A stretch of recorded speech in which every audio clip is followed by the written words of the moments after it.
58 बच्चे अब तक, जैसे कि हमको सूचना जो है इस हिसाब से ये सुनाई पड़ रहा है कि 158 बच्चे अभी तक पकड़े जा चुके हैं, जबकि भर्ती बोर्ड शुरुआत में कह रहा था कि ये भ्रामक खबरें हैं और इस पर ध्यान न दिया जाए। अगर ऐसी खबरें कहीं आती हैं तो उस व्यक्ति के खिलाफ FIR तक किया जाएगा जो व्यक्ति इस खबरों को चलाएगा।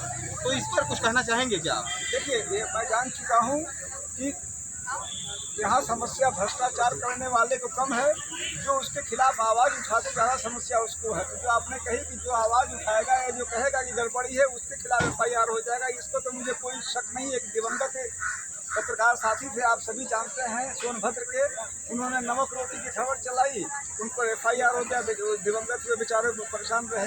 तो जो जो जो आवाज़ उठाएगा उस पर FIR तो हो जाएगा, इसमें कोई शंका नहीं है। वो तो मानी हुई बात है।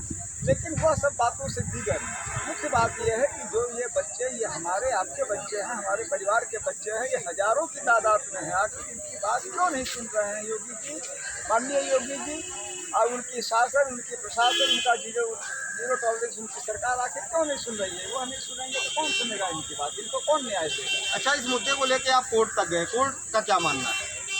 माननीय कोर्ट ने इसमें एक कड़ा रुख अपनाया है। पुलिस कमिश्नर से, थाना हजरतगंज से, सभी जगह से पूरी व्याख्या मांगी है, पूछा है कि भाई तुमने अब तक क्या कार्रवाई की है। मेरी निगाह में कोर्ट का बहुत ही सकारात्मक रुख है। मुझे विश्वास है कि वो न्याय देंगे बच्चों को। मतलब अभी भी लोगों की उम्मीद कोर्ट पर है? निश्चित रूप से कोर्ट पे उम्मीद है। कोर्ट इस प्रकार समय अगर देखा जाए तो कोर्ट और ये जो चौथा खंभा है, और वही तो इस समय उम्मीदें हैं लोगों की। चलिए, धन्यवाद।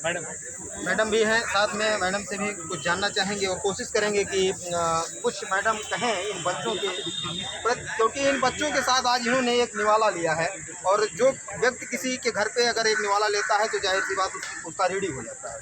इन बच्चों के पक्ष में कुछ कहना चाहेंगे या इनके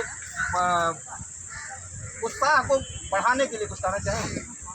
मैंने वही बच्चों से बात किया, और इतनी गर्मी में, ऐसे मौसम में बच्चे लगभग 2 महीने अब होने को आए, बैठे हुए हैं, और जो बातें कह रहे हैं इनकी बातों में सच्चाई दिखती है। और वो इससे भी दिखती है कि पहले जहां ये कहा जा रहा था कि कोई गड़बड़ी नहीं हुई, बहुत फेयर परीक्षा हुई, और बाद में तमाम FIR हुए, कई लोग अरेस्ट हुए, और वो भी यही बच्चे साक्ष्य दे रहे हैं और जिनका बता रहे हैं वो अरेस्ट हो रहे हैं। तो फिर इन बच्चों की आधी बात मानी जाए, आधी बात नहीं मानी जाए, ये कैसे हो सकता है? और इतनी बड़ी गड़बड़ी केवल कोई कैंडिडेट नहीं कर सकता है, जबकि जब तक उस सेंटर की, जिस परीक्षा एजेंसी और भर्ती बोर्ड की भूमिका इसमें नहीं हो, इन सारे चीज़ों की जांच की जानी चाहिए।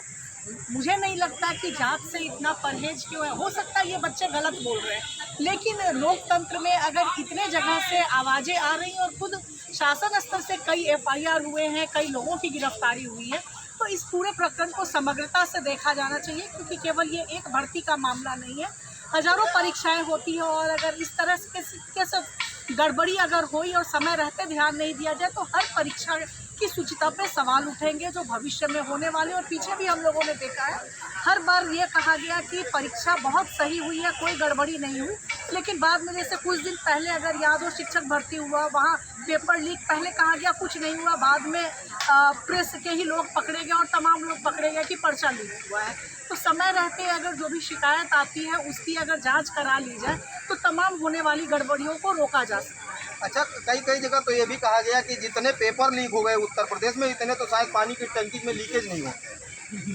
तो देखिए, मुझे लगता है कारण यही है कि जब कहा जाता है, चीज़ें साक्ष्य होते हैं, उसके बाद भी पहले मना किया जाता है, जब अप्रोर होता है तो जांच होती है, और जांच का नतीजा क्या निकलता है? आप कुछ लोगों को तो अरेस्ट कर लेते हैं, और हर मामले में मैंने देखा है कुछ स्टूडेंट तो अरेस्ट हुए, लेकिन अकेले स्टूडेंट इतनी बड़ी गड़बड़ी कर ले, वो भी ऑनलाइन परीक्षा में, संभव नहीं दिखता है जब तक अन्य लोगों की संलिप्तता नहीं होगी। तो जब तक पूरी समग्रता में चीज़ों को जांच करके कार्रवाई नहीं होगी, तब ऐसे लोगों के हौसले बढ़े रहेंगे। कुछ छात्र को आपने पकड़ा, बंद कर दिया, लेकिन अकेले वो छात्र नहीं नकल कर सकते हैं जब कंप्यूटराइज परीक्षा होती है। कोई कॉलेज यूनिवर्सिटी का एग्ज़ाम नहीं है कि आप चिट ले गए और आपने नकल कर ली, इस पे और लोगों की भी भूमिका होगी।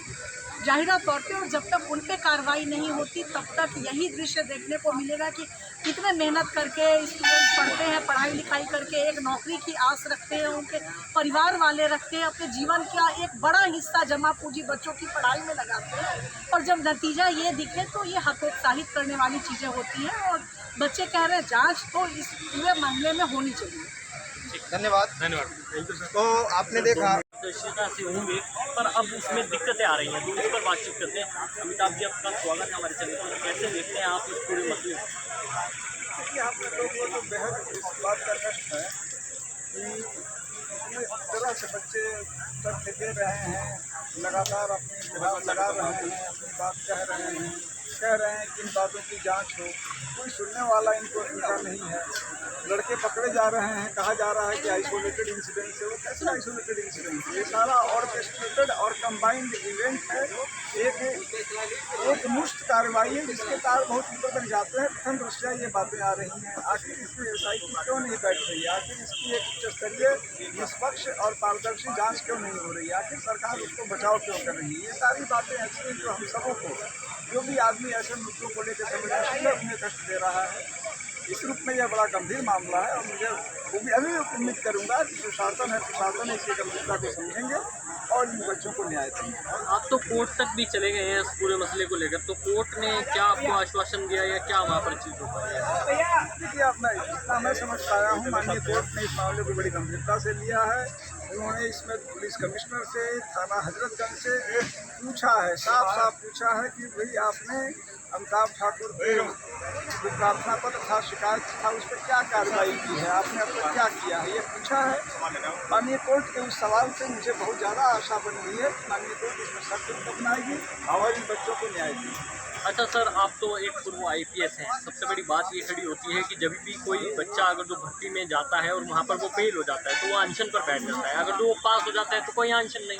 यानी कि सरकार के ऊपर आप सवाल उठा रहे हैं कि सरकार ने पारदर्शिता नहीं करी, ढंग से एग्ज़ाम नहीं करवा पाई। अगर जो ये बच्चे पास हो जाते तो क्या आज ये इको गार्डन में बैठे हुए दिखाई देते? देखिए, ये बहुत बढ़िया सवाल है आपका। प्रश्न यह नहीं है कि यह बच्चे बैठे हैं कि दूसरे बच्चे बैठे हैं। प्रश्न यह है कि जो भी बच्चे बैठे हैं, उनकी बातों में बल है कि नहीं है। वो यूं ही बैठे हैं या कुछ साक्ष्य और तथ्य लेके बैठे हैं। एक होता है कि भाई अंगूर खट्टे हैं जिसको बोलते हैं, मिल्क सावर बोलते हैं कि भाई हमें नहीं मिला, हम उसको भाड़ने चल दिए। हमारे यहाँ बिहार में भाड़ना चलता है, भाड़ने चल दिए हैं कि भाई सब भर जाए। एक होता है कि हम भले नहीं हुए हैं और हमारे लिए अंगूर खट्टे भले दिख रहे हैं, लेकिन हम जो बोल रहे हैं उसमें बल है कि नहीं। इनका होता बच्चों का नहीं होता, ये प्रश्न नहीं है। प्रश्न है कि ये जो बोल रहे हैं उनमें सच्चाई पाई जा रही है कि नहीं पाई जा रही। तो क्या इस बात से इनकार किया जा सकता है कि 158 या 60 बच्चे खुद प्रशासन ने अरेस्ट किया है? क्या इस बात से इनकार किया जा सकता है कि STF ने खुद दर्जनों मुकदमे दर्ज कराए हैं, जिसमें उन्होंने खुद बताया है कि इसमें जो परीक्षा वाली एजेंसी है वह खुद संदिग्ध है? तो ये बातें मैं तो नहीं कर रहा हूँ। ये तो एक ऐसा नायाब मामला है जिसमें खुद प्रशासन ही बार बार कह रहा है कि बेईमानी है, बेईमानी है, बेईमानी है। प्रशासन का समझिए बायां हाथ कह रहा है बेईमानी है, बेईमानी है, और दाहिना हाथ कह रहा है कोई बेईमानी नहीं है, कोई बेईमानी नहीं है। तो ये कैसे हो सकता है कि एक हाथ कह रहा है बेईमानी, एक हाथ कह रहा नहीं बेईमानी है? या तो इस हाथ को आप रोक लिए होते पहले, लेकिन जब ये हाथ चल चुका है तो फिर इसकी इज्जत करो। आप नहीं, अपने ही एजेंसी की बात नहीं मान रहे हो, आप STF तक की बात नहीं मान रहे हैं। अच्छा, तो मैडम भी हमारे साथ मौजूद हैं, इनसे भी बातचीत करते हैं। मैडम, आप कैसे देखते हैं इस पूरे मामले को और क्या कहना चाहेंगे? आप तो बच्चों के साथ बैठे भी थे, आपने खाना भी खाया, तो कैसे देखते हैं? देखिए, मैं ये देखती हूँ कि जो बच्चे बैठे हैं, आज जो बच्चे हैं, और काफ़ी समय से ये पूरा प्रकरण चल रहा है, और जो चीज़ें निकल के आ रही हैं, इसमें कई मुकदमे तो खुद शासन ने कराए कई जगह से, और तमाम बच्चों को अरेस्ट किया। लेकिन जो परीक्षा का मोड था वो ऑनलाइन मोड था, और ये कोई कॉलेज यूनिवर्सिटी की परीक्षा नहीं है कि 5 सवाल या छोटे छोटे चीज़ों का आपने चिट बना लिया, नकल कर लिया। या पहले जो एक पैटर्न चलता था जब ऑनलाइन एग्ज़ाम नहीं होते थे, मैनुअल एग्ज़ाम मैं कहूँगी, जिस पे हाथ से गोला लगाते थे, प्रश्न पत्र मिलता था, तो कई बार ये आता था कि एक बच्चे के बदले में कोई दूसरा बच्चा बैठ के एग्ज़ाम दे रहा है। यहाँ ये दोनों स्थिति नहीं दिखती है, इनके साथ में एक तीसरी स्थिति भी दिखती है जो खुद जो FIRs लॉन्च कराए गए हैं उसमें कहा गया है। और उससे ये दिखता है कि बिना जो परीक्षा एजेंसी है जिसने परीक्षा कराई है, उसकी संलिप्तता के, एग्जामिनेशन सेंटर की संलिप्तता के और भर्ती बोर्ड की भी मैं कहूँगी भूमिका की इस सब में जांच होनी चाहिए कि किस स्तर पे चूक हुई जिससे ये बड़ा गड़बड़ी निकल के सामने आया है। क्योंकि तमाम ऐसे फैक्ट हैं जो खुद FIR में कहे गए हैं, वो सीधे कहीं से नहीं दिखता कि कोई स्टूडेंट अकेले में इन चीज़ों को कर सकता है।